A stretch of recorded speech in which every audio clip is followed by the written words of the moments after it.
Welcome to the DCTV News at Noon program. I'm Kelsey Kiesling. And I'm Kendra Cook. Dolores County Broadcasting Network is the producer of DCTV with support from the Southwest TV Translator Association.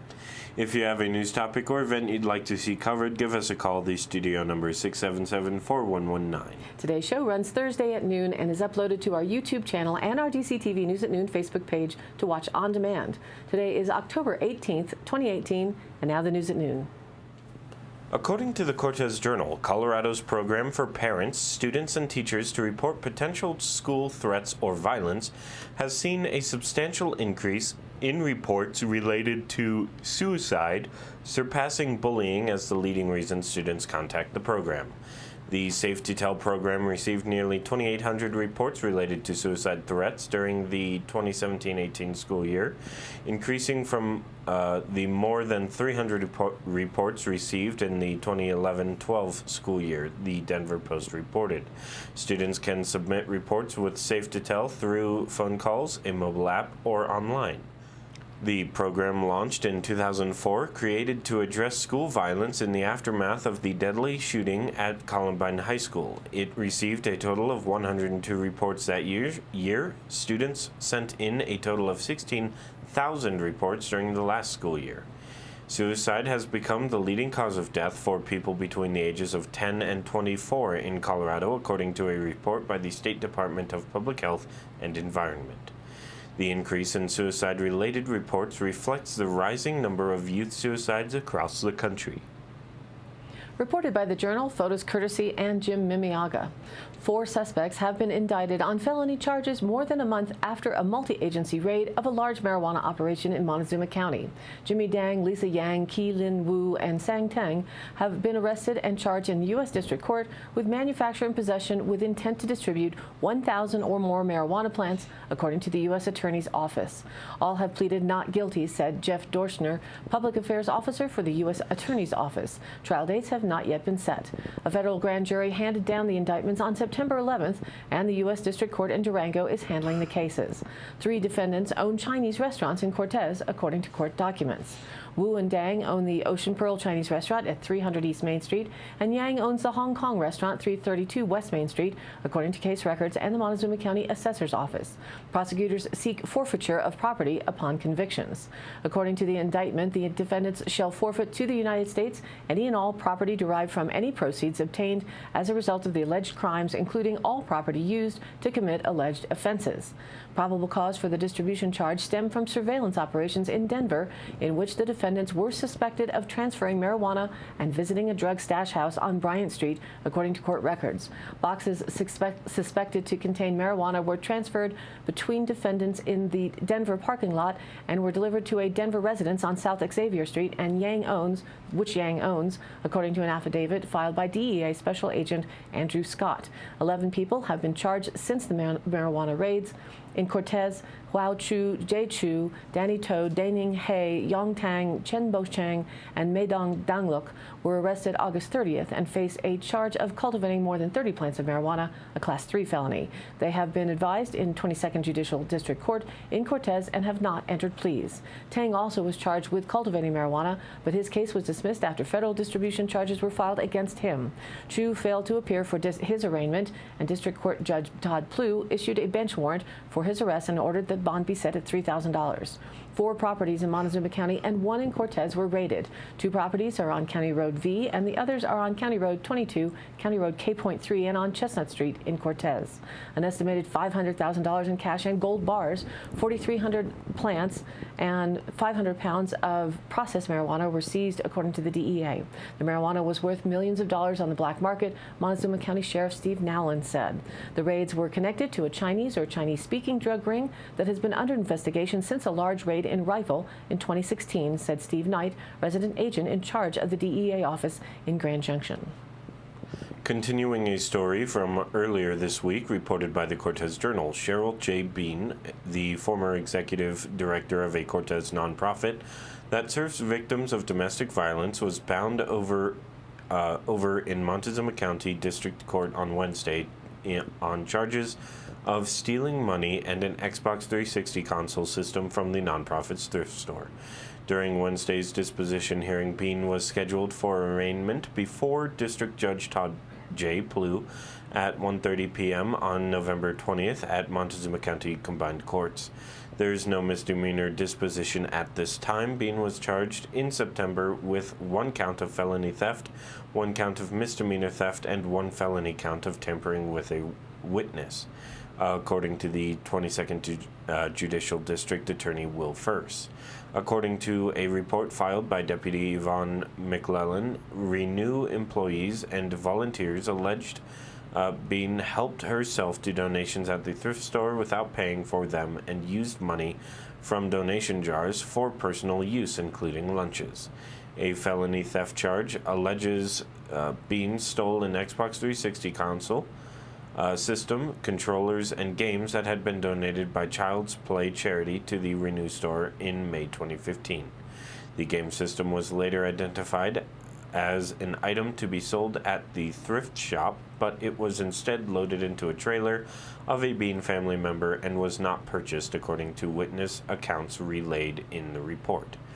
A thrift store employee reported Bean told her, "If you are ever asked, I paid for a gaming system," which resulted in the charge of tampering with a witness.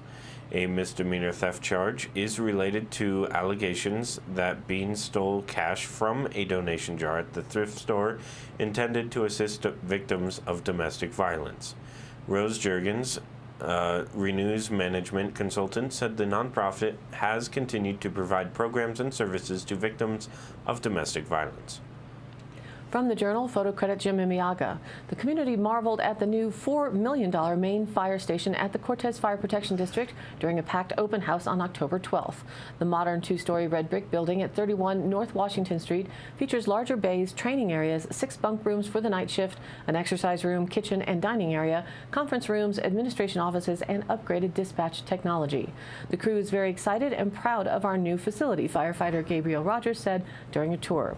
The in-house training areas and larger bays for our fire and rescue trucks are really nice. Bays have modern venting systems, including hoses that connect to fire trucks to direct exhaust outdoors. Classrooms will be used by firefighters and for public CPR courses. There's ample storage for firefighter equipment, and kids explored the new station in awe, and tours of the station were given by district board members, firefighters, and Fire Chief Jay Balfour. The project was funded in part by a $2 million grant from the Department of Local Affairs, or DOLA. The fire district provided a $1 million match and borrowed $1 million for the project. The 13,400 square foot station was designed by Pacheco Ross Architects. It was built by Weminuche Construction Authority of the Ute Mountain Ute Tribe and many local subcontractors. According to the Durango Herald, the number of home sales lagged slightly, but median prices continued to rise across most of Durango and La Plata County, according to third quarter sales data released Wednesday from the Durango Area Association of Realtors. Homes in Durango continued to have healthy increases in value, with the median price for an in-town Durango single-family home hitting $484,500 for the third quarter of 2018, an 11% increase from the $436,500 for the same quarter in 2017. Total sales dropped to 136 in the third quarter of 2018 from 147 in the same quarter in 2017, according to DAAR's data.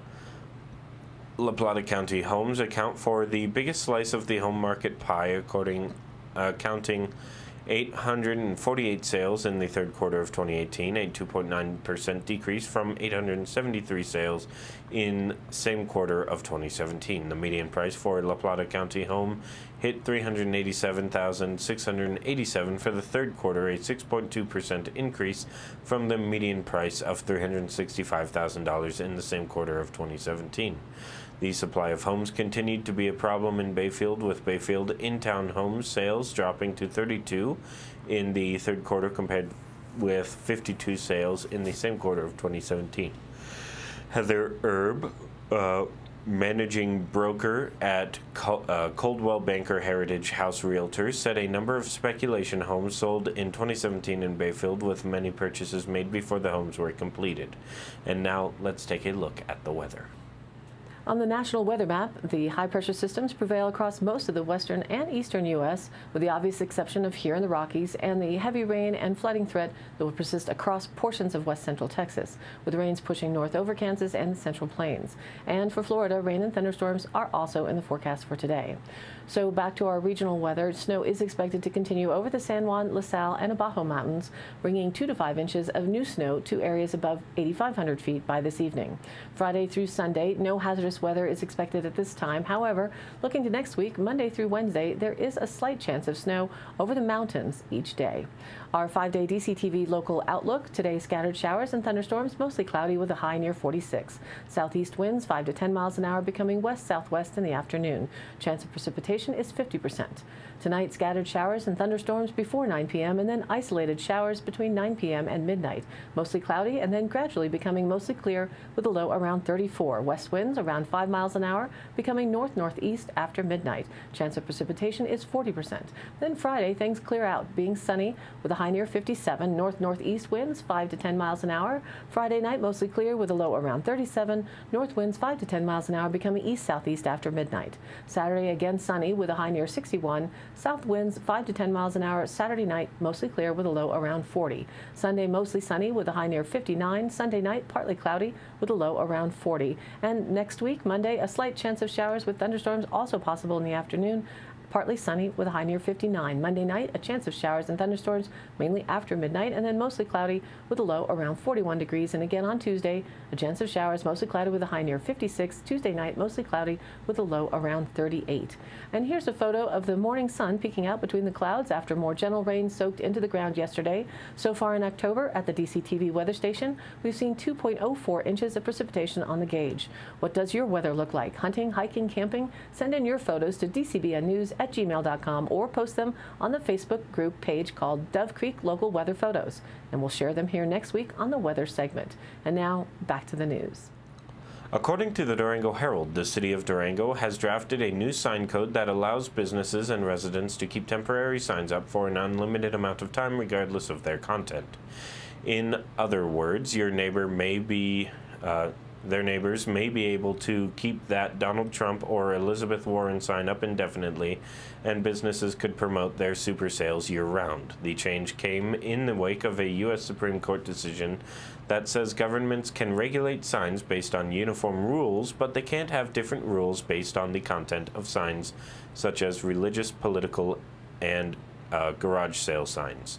That means, as proposed, someone could keep a political sign up as long as a religious sign or any other sign, because the city cannot make sign rules based on content, said Colleen O'Brien, the city's business development and redevelopment coordinator.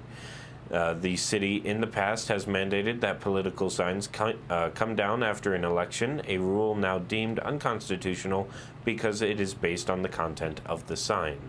Some communities have found a way around the rule by enacting strict sign codes, but easing restrictions in the weeks preceding Election Day, which is allowed, as long as the rules are applied uniformly, regardless of content of the signs. From the Journal, courtesy photo. The first hemp processing plant in Montezuma County has been approved by county commissioners pending state permits and expects to begin operations soon.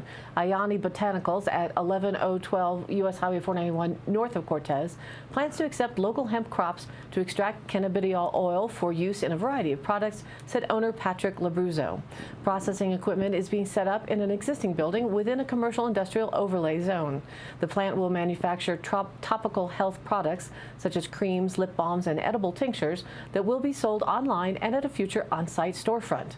Hemp is a genetic cousin of marijuana, but has just trace amounts of THC, the psychoactive ingredient prevalent in marijuana. Hemp has a variety of uses and has been legalized in Colorado under a permit from the Department of Agriculture.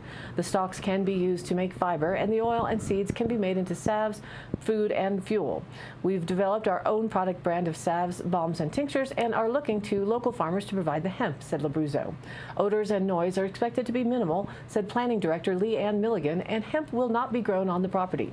To mitigate impacts, the processing plant and labs are housed in a room built within the existing 3,000 square foot building. After the oil is extracted, the plan is to turn the remaining plant into compost. Initial output is estimated at processing 50 pounds of hemp per day. Labruzo said truck traffic is permitted up to 2 to 6 trips per day. Ayani's permits to process hemp are pending final inspections and approvals of the facility by the Department of Agriculture and the Colorado Department of Health. Inspection records will be on file with the Montezuma County Planning Department. The company will extract hemp oil and won't process hemp fiber. The business model is flexible to accommodate the farmer, Labruzo said. The company will either buy the hemp flower from the farmer by the pound or charge to extract the oil, which is then handed over to the farmer. Prices depend on the quality of the flower and its percentage of CBD oil. Quote, "I've had a lot of interest from local farmers, and I'm really excited to establish here in the county and be part of the growing hemp industry," Labruzo said. There are 23 registered permits to grow hemp in Montezuma County, according to the Colorado Department of Agriculture. For more information, you can contact Labruzo at patrick@ayanibotanicals.com or visit his website at ayanibotanicals.com. According to the Durango Herald, the city of Durango is planning to spend $175,000 next year to purchase 600 bear-resistant trash cans for city residents, a step toward making the city less attractive to hungry bears and reducing human-bear conflict. Bear-resistant garbage cans are one of the most effective ways to reduce human-bear conflict, said Matt Thorpe, Area Wildlife Manager with the Colorado Parks and Wildlife Office in Durango. While it's unlikely there will be a day when there are no human-bear conflicts in Durango, the bears aren't going anywhere. The proliferation of bear-resistant garbage cans is the most cost-effective way to reduce negative interactions between bears and humans, Thorpe said. The city offers bear-resistant garbage cans to residents for a $100 delivery fee and recurring $4 per month fee for 4.5 years, a fee that is meant to reimburse the city for its investment. The new cans are planned for the Crestview neighborhood. And if a bear gets into a garbage can, that voluntary act of purchasing a bear-proof garbage can becomes mandatory, Lloyd said. That investment is worth the cost, according to a 5-year study by the Colorado Parks and Wildlife Office focused on the impacts of bear-resistant garbage cans when it comes to human-bear conflict. More than 1,000 bear-resistant garbage cans were deployed in Durango between 2011 and 2016 to determine the effectiveness of the cans in reducing human-bear conflicts. The study found that after bear-resistant garbage cans were deployed in an area that location saw 60% fewer trash-related bear conflicts when compared with a control area that did not have bear-proof cans. The results show that bears weigh the perceived benefits of easy access to food against the risk associated with human activity, meaning that there is a point when the bears will recognize the risk outweighs the potential benefit. Mexican wolves found dead in Arizona and New Mexico, as reported in the Durango Herald with AP. Arizona wildlife officials say authorities are investigating the deaths of 3 endangered Mexican gray wolves, including one found in southwestern New Mexico. The Arizona Game and Fish Department announced this week that male wolves belonging to the Bear Wallow and Saffowl packs were found dead in Arizona in September. The packs are known to roam parts of Arizona's Apache Sitgreaves National Forest. The wolf found dead in New Mexico was a member of the SBP pack. Authorities did not release any details about the circumstances or where exactly the wolves were found. The deaths are under investigation. Wildlife managers say 11 wolf deaths have been documented so far this year. Efforts to reintroduce the wolves in Arizona and New Mexico have been ongoing for 2 decades. From another AP article from January of 2017, a report said part of the mission of the multi-agency team that oversees recovery will be to keep track of the wolves this year and notify the public as they move into previously uninhabited areas, Fish and Wildlife Service spokesman John Bradley said. The federal agency, which coordinates with other federal departments, state game officials in Arizona, and the White Mountain Apache tribe in Arizona, also says it's on track to release an updated recovery plan for the species. Accused in federal court of dragging its feet for decades, the Fish and Wildlife Service is now under a court order to get it done this year, meaning 2017. But officials say they have made no decisions about whether the plan will involve wolf release in neighboring Colorado or Utah. New Mexico already is entangled in a legal fight over over the release of wolves within its boundaries. The state has cited concerns about the direction of the reintroduction program and the failure of the federal agency to revamp the outdated recovery plan. Environmentalists have been pushing for years for the release of more captive-bred wolves to bolster the population and address genetic issues, while ranchers are mostly opposed to the reintroduction of a predator species that could harm their cattle. And now for the Dolores County Sheriff's Roundup for the week of October 8th through the 14th. An individual was contacted for driving a UTV in town. An officer responded to find that the individual was using the UTV for agricultural reasons. Stranded motorists were reported on Scotch Creek and Rico. Search and rescue was called out. The search and rescue was canceled shortly after, and everyone made it out, and everything was okay. Montezuma County officer informed Sheriff's Office of an individual with a warrant staying in Dolores County. An officer went to the location and ended up transporting 2 individuals to the Montezuma County Jail on a warrant out of another county. Jagger Watkins of Dove Creek was arrested on charges of failure to appear warrant out of Weld County. That concludes today's roundup. Stay tuned for continued updates. And today's High Canyon Country happenings. Family Fun Night, October 22nd at the Canyon Country Discovery Center in Monticello. From 6 to 9 p.m., it's crafts, games, exhibit hall, and climbing wall, $3 per person or $12 per family. Membership drive is going on now. Annual family memberships will be $35 per family, up to 10 members. You'll receive admittance to the exhibit, climbing events, and family fun nights. They will be serving dinner, which is a cost of $3 per person, and you must RSVP by 1 p.m. on that Monday. Dinner is not included in the cost of admittance or memberships. October 21st at Intrinsic in Montrose from 4 to 6 p.m. Sunday afternoon. Join Eric Stuckey and David Starr in downtown Montrose for an evening of original music. Great for all ages. Tickets are available at Intrinsic and on Eventbrite. Doors open at 3 p.m. Show starts at 4 p.m. It's $10 in advance or $15 at the door. Eric had been a feature artist at a Dove Creek Pick and Hoe, or a couple of them actually, years ago when he was just getting started. Or October 20th, trek over to Moab for Canyonlands Field Institute's Adventure Family Camp Weekend 2. A 2-day event. Tickets and more information are available online at cfimoab.org. Step off the beaten path with your family. Join them at the Professor Valley Field Camp, located 20 miles outside of Moab, Utah, for a fun family weekend of hiking, exploring, rafting, and overnight teepee accommodations. Might be a little warmer, just that much lower in elevation near Moab.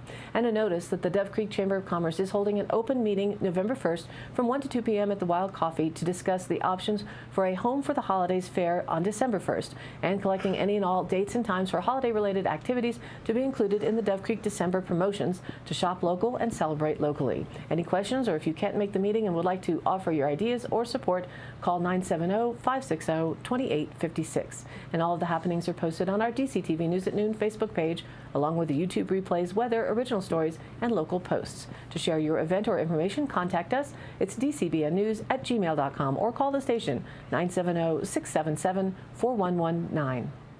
Thanks for tuning in. News at Noon airs at noon Monday through Thursday and then is available online on our YouTube channel and our DCTV News at Noon Facebook page on demand. Be sure to like us there on Facebook and join in on the news of our area, and of course, please share it with a friend. For Kendra Cook with DCTV and the News at Noon program out of Dove Creek, USA, I'm Kelsey Kiesling. Thanks for watching.